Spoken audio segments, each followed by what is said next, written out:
Again, to determine whether it's even, odd, or neither, we plug in a negative x into our function wherever there is an x. We simplify it as much as possible. If it is exactly the same as the original, that's an even function. If all of my signs have changed from the original, that's odd. And if neither one of those happens, then it's neither. So I'm going to start with the first one. I'm going to plug in a negative x, into this function. So it's going to be negative x plus 7 under the radical. Can I simplify that at all? No. So then I'm going to compare that one to the original. Is it exactly the same? No. Did all of my signs change? No. So this is going to be neither.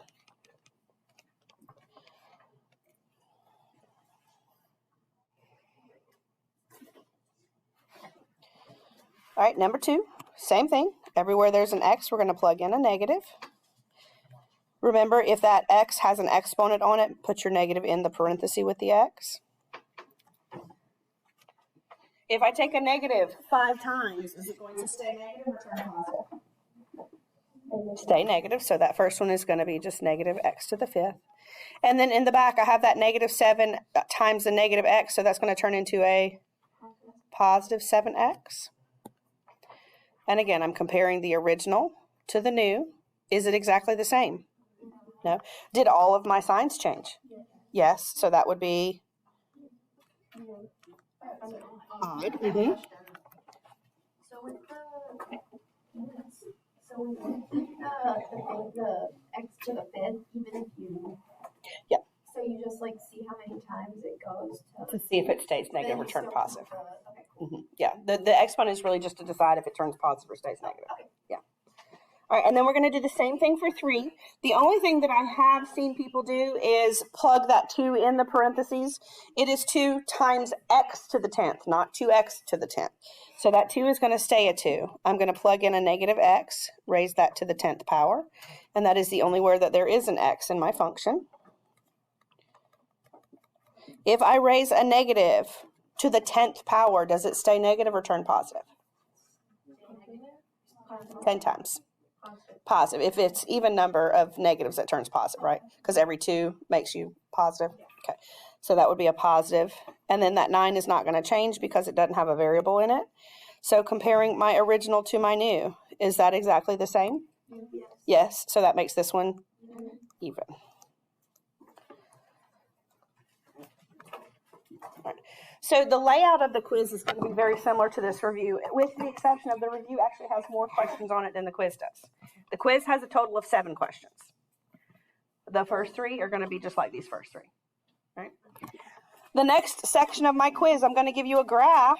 I'm going to ask you to do the domain, the range, increasing, decreasing, constant, and also find the values of f of 1, f of 0, and f of negative 3. So let's start with number 4. We're going to find all of the pieces.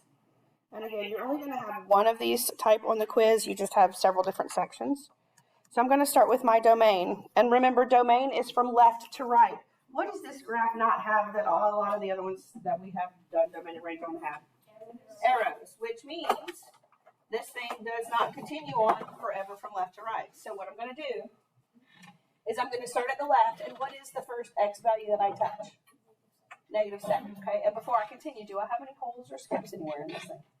No, so I'm going to continue on until my graph stops. And what x value is that? 2. Am I equal to negative 7 and 2? Yes, because my holes are closed. So I'm going to do my brackets and go negative 7 to 2.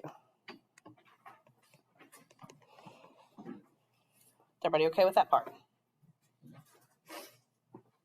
Sure, okay. Range is the same. I don't have arrows, so I'm going to start at the very bottom point. What is the y value there?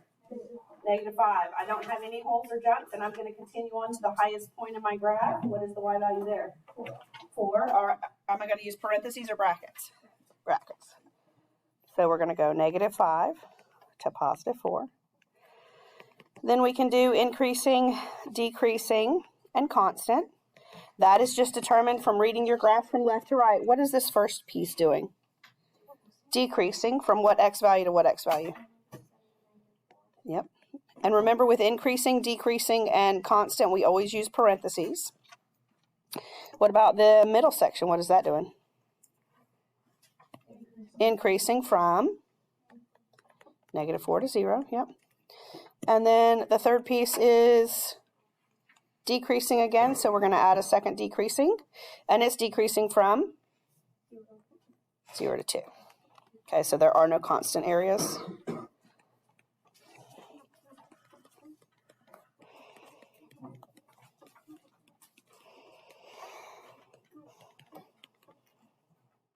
So far, so good? Okay. Now, with these, finding the values of my functions, sometimes the ordered pair is listed, sometimes it's not, and I'm going to have to find it. So the first one, f of 1, do you see an ordered pair where your x value is 1 that's listed on your graph? No. So what we have to do is figure out where it is. So what I'm going to do is I'm going to go to 1 on my x-axis, and I'm going to go down to where my graph actually crosses. What is the y value at that point where my graph crosses, or where my point is on the graph at -1? I mean, positive 1. What is that value? I mean, it actually looks like it's a little bit off, but we're going to say it's not. I'm gonna put it in blue. What is that ordered pair? +1, -1. Okay, so what is the y value when x is 1? -1. Do we see an ordered pair listed that has an x value of 0? Yes. What is its y value? 4. Okay, so that one's kind of easy. And then for -3, I don't see an ordered pair with x equaling -3, so I'm going to go to -3 on my x-axis, which is right here. My graph crosses, it looks like a little bit right halfway in between 0 and 1. So what would that be? -1/2 approximately, because it crosses about right there. Okay, so sometimes you have to find the ordered pairs. You go to that point on the x-axis, find the spot on your graph, and that would be its y value.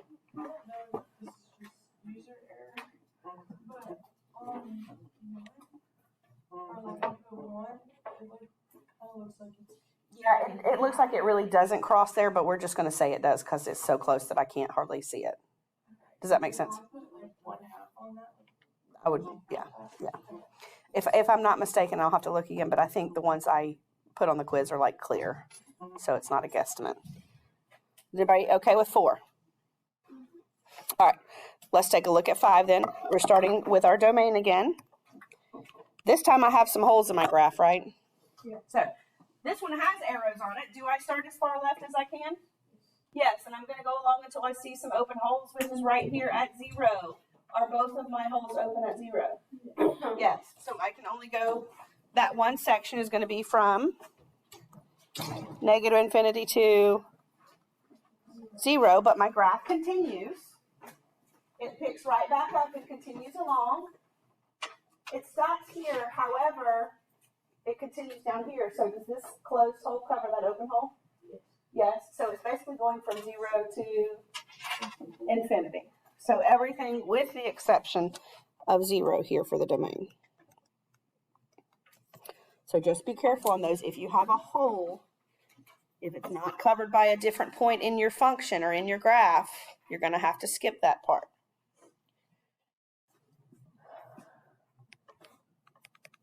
Okay, range. Starting at the bottom of my graph, do I go all the way down to -infinity? Yes. And then I'm going up. I do see I have an open hole here, but I have a closed one, so that covers that spot, right? Mm-hmm. So we can keep going until another open hole. So far, -infinity to, what is this value? 5. Is this picked up anywhere else? No. So we're going to have to do -infinity to 5. That's the one part of my range. And then I jump into what other range? Just 7, yeah. So we're going to do this. We're going to go -infinity to 5. And that is not a bracket because it's open at 5. And then we have, when we have just that single number, remember we put our little braces around it? So from -infinity to 5, and then again 7.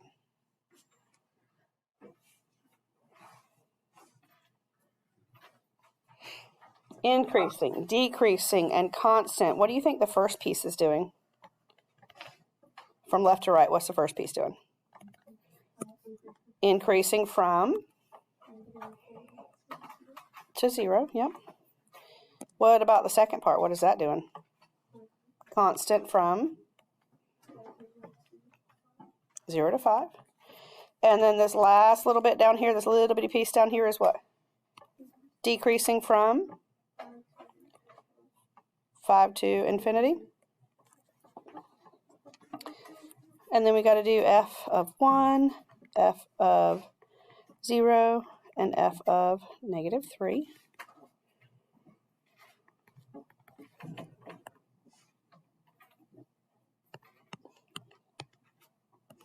Do we have an ordered pair with an x value of 1 that is listed on my page? No. Okay, so what I want to do is go to where x equals 1, find where my graph is, and what is that y value going to be? Where x equals 1, the only part of my graph that has a 1 is right here, and that is 7.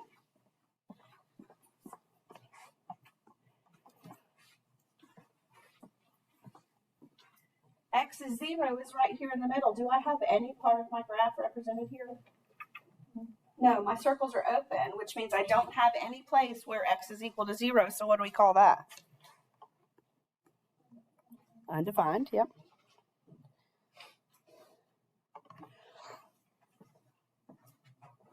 And then the last one, -3, we're going to go to where x is -3. Does everybody see that point? Mm-hmm. What is that y value going to be? 2. Okay, so f of -3 is going to be 2.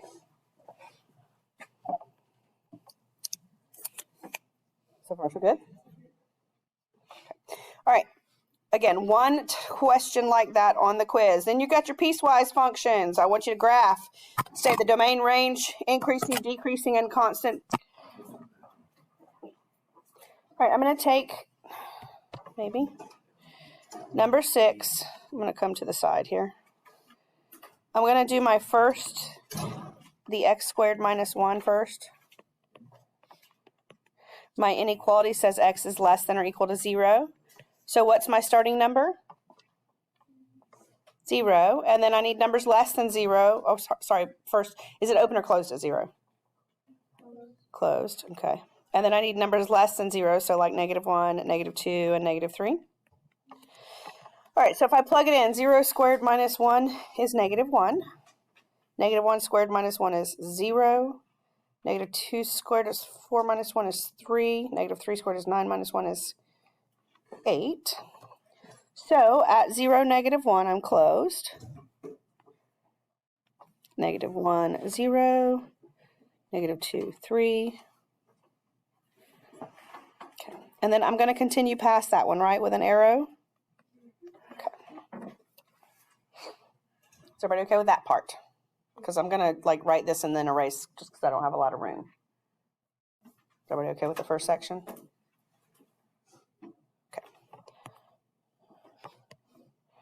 All right, the next piece says my function is 2x minus 1. This time I have a double inequality. That means I have a starting and a stopping point.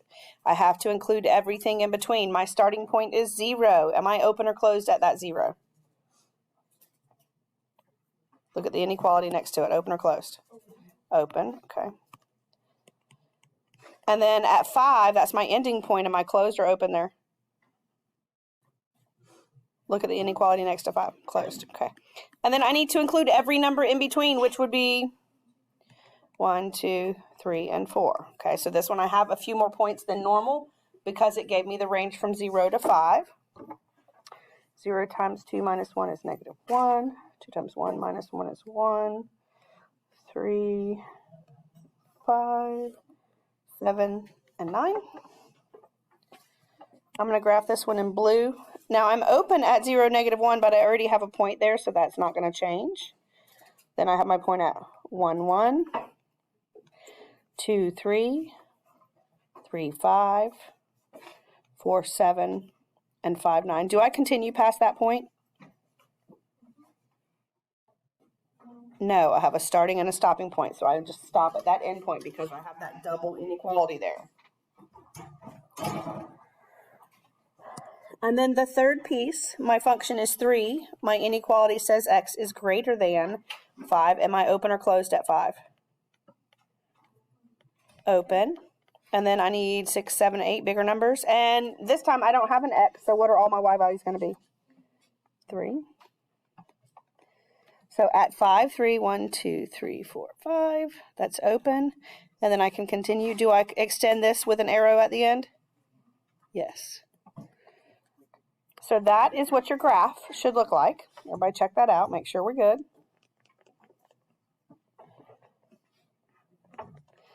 Then we can do all of our parts. Domain. What do you think? Mm-hmm. Yes, because even though I have that open circle there, do you see the closed circle in the blue that's above it? So that covers that. There is a spot on my graph where X is 5, so I can keep going. So it's negative infinity to positive infinity. What about my range? What is the lowest point that my graph touches on the y-axis? And it's actually equal to -1, so I'm going to put a bracket. And then does it continue forever above that? Yes, so it would take me to positive infinity.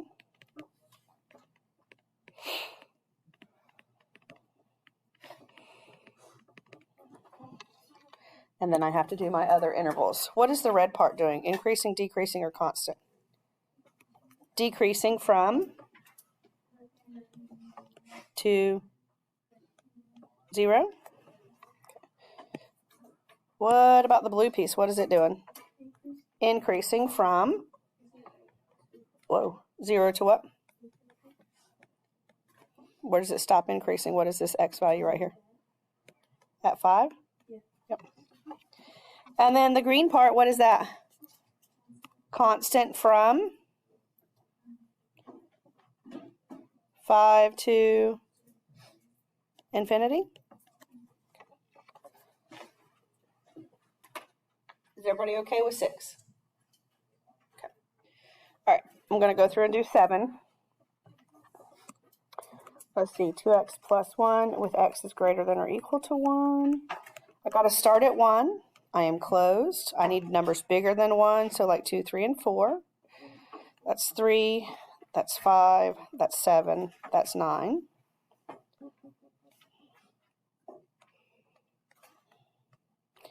And I am going to continue past my last point because it's just everything that is greater than 1.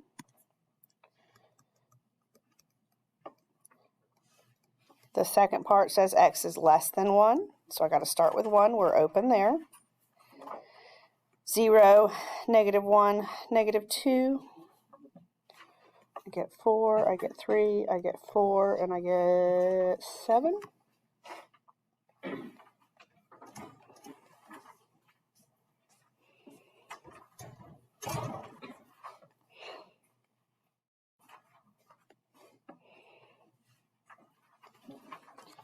Everybody's graph looks similar to that? So it's like part of a parabola, and then we bump down and then have part of a line, right? Alrighty then. Let's go through and do these domains and ranges real quick, and then get to the increasing, decreasing. What about domain? What do you think? Yeah, because my hole is covered by another open spot. What about my range? Where do I start?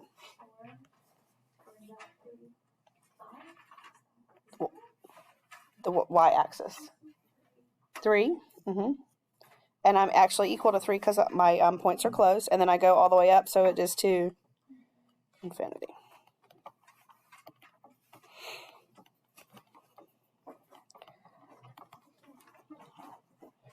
Now, I don't want to try to confuse you before the quiz, and it's not going to be like this on the quiz, but we need to talk. Decreasing is not too terribly difficult. This first one is decreasing from what? Yeah, negative infinity to 0. Unlike domain and range, when I'm talking about increasing and decreasing, if I jump from one section to another, I have to list that separately with increasing and decreasing because we're starting to increase from a different point on our graph. And what I mean by that is, if you look, do you see this little bitty piece of the blue right here? That's increasing, right? So that's in between 0 and 1. But then I have to jump to a whole different spot to continue to increase. So we're going to have to take and do this red increasing part separately. Whoops. Okay. Okay. And so that would go from 1 to infinity. And then do I have any constant areas? No. Okay, so unlike domain and range, domain I can consistently go because that closed hole covers up the open hole. But when we're talking about increasing and decreasing, if I move from one spot on a graph to another, we have to separate it. I'm not going to give you one like that on the quiz, so I don't want you to stress about it. Does it matter which order they go in? If you put the one in Smallest to largest. Yeah. So am I ready? We're going to have to quickly go through these last two. Sorry. Whoops. Don't look. I forgot to erase those. Sorry. All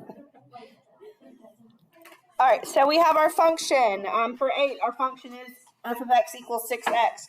We are finding it from 0 to 3. So remember yesterday we labeled, I did x1 and x2. My 0 I'm calling x1. My 3 I'm calling x2. The formula is right here. It will be up here tomorrow. We want to find the value of our x sub 2. So what I'm going to do is I'm going to take that 3 and I'm going to plug it in. What is 6 times 3? 18. Then I'm going to find the value of my x sub 1, which means I'm going to take the 0 and plug it in. And what's 6 times 0? 0. And so what we do is the result of the first one I plugged in minus the result of the second one I plugged in over what x did I plug in first? 3 minus what x did I plug in second? 0. 18 minus 0 is 18. 3 minus 0 is 3. And so 18 over 3 gives me 6. Wait, hold on. I'm sorry. 3. Okay, so do you see the numbers up at the top right here? Okay, we're going to plug each one of them into our function and work it out. Okay, I plugged in the 3 first because that's the second one, and then I plugged in the 0. So you take the result of the first one, so the 18, minus the result of the second one, which was 0, over the first x that I plugged in, which was 3, minus the second x I plugged in, which was 0.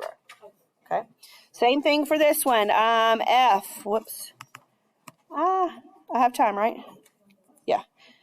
I'm going to plug that in. What is 3 squared? And 1 plus 9 gives me 10.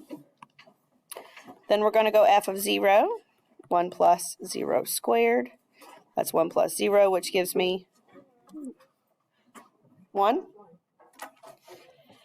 So then I do the result of the first one, 10, minus the result of the second one, over the first x that I plugged in, which was 3, minus the second x that I plugged in, which is 0.